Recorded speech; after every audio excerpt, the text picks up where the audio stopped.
นั้นหน่วยวิชาการวิทยามีการพัฒนาพื้นที่ตรงนั้นที่ดีเสร็จแล้วเราจะได้ดูประชาชนที่ทำที่ผ่านหน้าที่การจัดการทั่วไป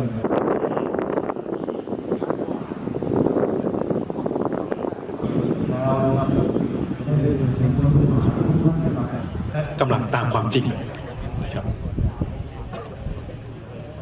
เรียนรู้สำหรับสื่อมวลชนนะครับหรือว่าช่างภาพโดยต่างๆนะครับในภาพการปฏิบัติซึ่งบางท่านก็ได้ประกาศชื่อและผ่านนี้ว่าต้นมาครับ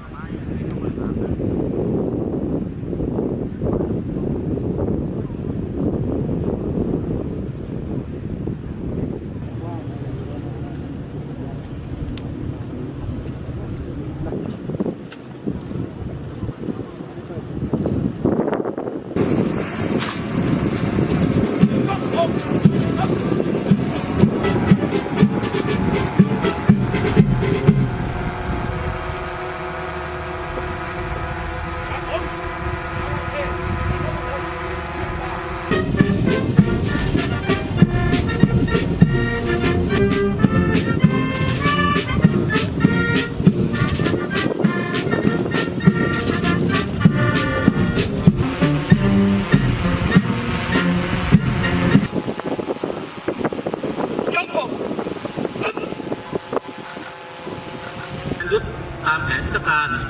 โดยใช้แนวความคิดตามแผนป้องกันประเทศเตรียมการอื่นตามขั้นตอนต่างๆมาเป็นระดับไปตามกระบวนการวางแผนทางทหารและทดสอบแนวและการช่วยเหลือด้านมนุษยธรรมและการบรรเทาภัยพิบัติการปฏิบัติภาคทะเลจะเป็นการฝึกทดสอบความพร้อมมนุษยธรรมและการบรรเทาภัยพิบัติรวมทั้งการฝึกระดับเชิญผู้บัญชาการทหารเรือกรุณากล่าวเปิดการฝึกกองทัพเรือท่านนายทหารชั้นผู้ใหญ่ของกองทัพเรือที่มาเป็นประธานในพิธีเปิดการฝึกกองทัพเรือประจำรู้แล้วแต่ต้องมีการฝึกการฝึกของกองทัพเรือองค์วัตถุและองค์ยุทธวิธี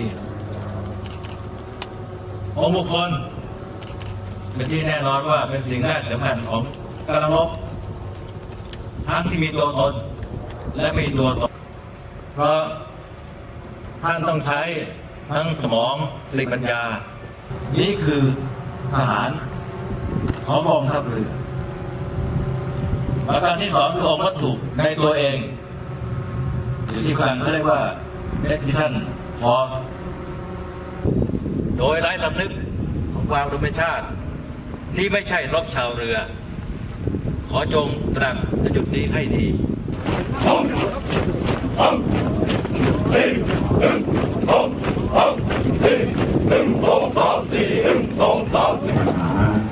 ยกระดับการลดสถานการณ์ปีอย่างรอบด้านนะครับเพื่อการเปลี่ยนแปลงล้อ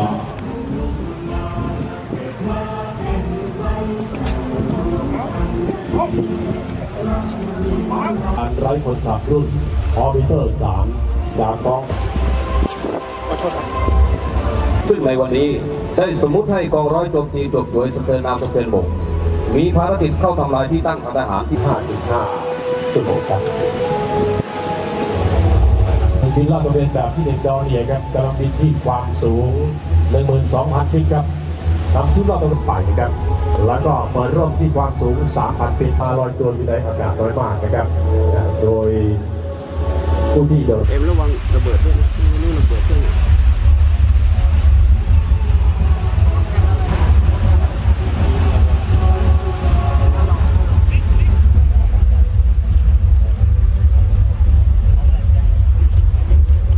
การซ่อมทางยุทธปกรณ์และเคลื่อนที่เข้าสู่พื้นที่ปฏิบัติการโดยปกตินักเรียนจากนาวิทยาศาสตร์ที่พัฒนาขีดความสามารถให้สามารถดำน้ำทางยุทธวิธีได้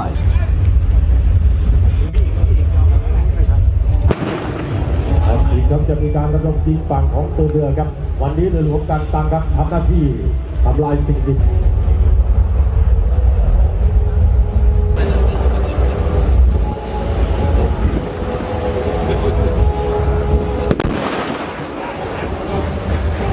ครับโดยใช้ปืน ใจกลางแต่สุดท้ายต้านทานการปฏิบัติของฝ่ายเราครับในวันนี้ ด้านที่สามกองพันลาดตระเวนกองพันรู้ตัวด้วยความรวดเร็วหากทุกท่านได้เห็นทางด้านซ้ายในขณะนี้ของร้อยโจมตีตัวสวยจำเริญนามสะเทินบกซึ่งเคลื่อนที่เข้าพื้นที่ต่างๆทางทะเลด้วยเรือยกพลขึ้นบก ก็ถือว่าเราจะทำหน้าที่แบบนี้ได้ถือว่าเป็นสุขภาพทางอากาศของกองทัพเรือเราก็ทำหน้าที่เป็นคนปฏิบัติการต่างๆด้วยรถสเตอร์น้ำสเตอร์บกหรือว่าAV-7จะเป็นจะเรียกกันอากาศยานในการทำการยิงทุกการโจมตีของฝ่ายตรงข้ามกันนะครับเพื่อเป็นการวางการเคลื่อนที่ของฝ่ายเราด้วยครับ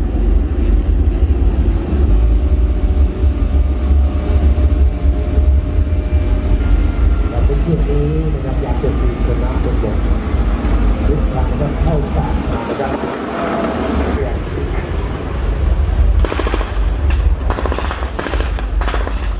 เพื่อนะครับเป็นผมเรียบร้อยครับก็จะทำการวางตัวสอบขึ้นกระบวนนะครับจำเป็นจะลดการให้เป็นที่ในช่วงนี้นะครับการโจมตีเป็นน้ำเป็นบกจากตัวนะครับในการให้ถือว่าเป็นการต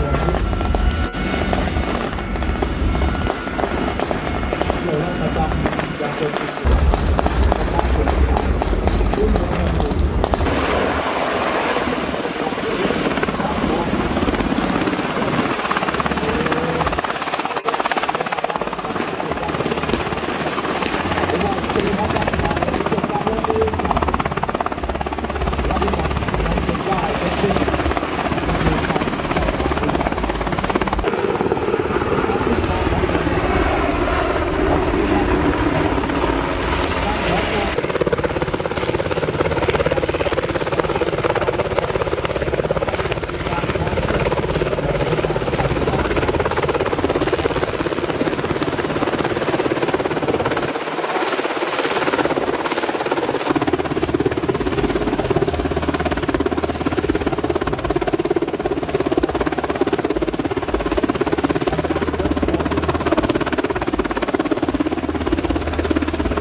รวมทั้งแสดงให้เห็นถึงศักยภาพ และการบูรณาการในการเตรียมกำลังของแต่ละหน่วย เพื่อรองรับภารกิจที่ มีพื้นใหญ่ที่สุดในโลกครับความภาคภูมิใจของทหารเรือทั้งมวลนะครับครับแม่นยำครับเป็นตาสัญลักษณ์นะครับของประจำตำแหน่งผู้จัดการทหารเรือครับศูนย์รวมจิตใจพวกเราทหารและติดตามมาครับเป็นร่มที่เป็นสัญลักษณ์การฝึกกองทัพเรือ 63 ครับ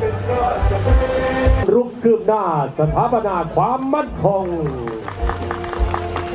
Moving forward